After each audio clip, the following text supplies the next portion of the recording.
Depuis que Tetris a vu le jour, nous nous sommes tous usés le pouce dessus. Les parties à rallonge, la frustration ou encore la joie de casser une ligne. Soyons réalistes, nous sommes accros. Figurez-vous qu'il y a même des explications psychologiques. Le célèbre jeu, né en 1984 en Russie, a d'abord séduit le monde en un temps record. Sans doute plus impressionnant que tous ceux que nous avons pu réaliser avec ces briques. La preuve aujourd'hui, il existe des tonnes de jeux passionnants et magnifiques, mais nous n'en démordons pas. On ne refuse pas une bonne partie de Tetris, en dépit de sa simplicité. Sommes-nous donc fous ou masochistes pour aimer passer des heures à empiler des blocs de couleurs?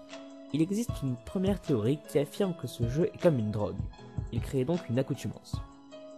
Pour Jeffrey Goldsmith, la raison est différente, et nettement plus poétique. Tetris est comme la musique. Il procure un plaisir particulier, à la fois visuel et rythmique. En somme, Tetris est une chanson qui rentre dans la tête, résonne à l'intérieur de vous et ne peut plus s'arrêter, dit-il. Dit autrement, Tetris est un peu comme le petit bonhomme en mousse. Il y a clairement mieux. Mais si vous l'entendez, elle vous reste en tête pour le reste de la journée, désolé.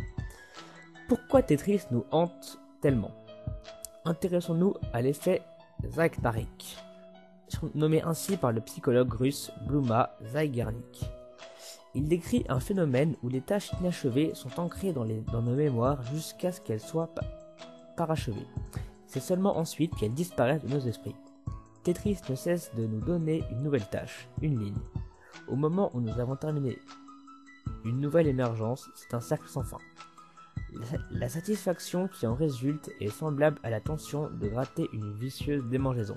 Il s'agit de gratification immédiate. Malgré la chanson lancinante, la démangeaison et la sensation de manque, nous aimons Tetris. En résumé, nous sommes pas prêts pour décrocher. Il est temps de succomber et de se faire un rail de Tetris. Il y a pire comme addiction, non ?